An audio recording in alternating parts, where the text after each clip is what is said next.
জামুরিয়ার দিকে নজর রাখবো। তৃণমূল অফিসে লুটপাট, ভাঙচুর, আগুন, পার্টি অফিসে তাণ্ডবের পর কাগজপত্রে আগুন এবং সেই মুহূর্তের ছবি আপনাদের দেখাচ্ছি।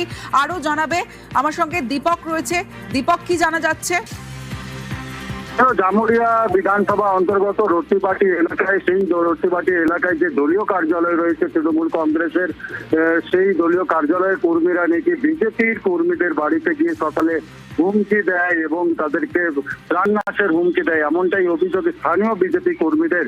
এরপরে কিন্তু উত্তেজিত জনতা সেই দলীয় কার্যালয়ে এসে তালা ভেঙে সেই দলীয় কার্যালয়ে ভাঙচুর চালায়, নথিপত্র বাইরে এনে পুড়িয়ে দেয় এবং ঘটনাস্থলে যখন রানীগঞ্জ থানার পুলিশ পৌঁছালে তারা সেইখানে দলীয় কার্যালয় ছেড়ে পালিয়ে যায়। কিন্তু স্বাভাবিকভাবে যেভাবে গতকাল থেকে দেখা গেছে দলীয় কার্যালয়ের উপরে হামলার ঘটনা বিজেপির বিরুদ্ধে উঠেছে, তেমনি কিন্তু তৃণমূল কংগ্রেসের পক্ষ থেকে যে অভিযোগ করা হচ্ছে, কিন্তু বিজেপির পক্ষ থেকে সমস্ত অভিযোগই খারিজ করা হয়েছে। প্রথমে তৃণমূল কংগ্রেসের বিরুদ্ধেই তারা অভিযোগ তুলছে যে তারা এসে শাসানি দিচ্ছে, হুমকি দিচ্ছে, তার প্রতিফলনে উত্তেজিত জনতা করছে। বিজেপি কর্মী সমর্থকরা এই ধরনের ঘটনার সঙ্গে জড়িত নেই।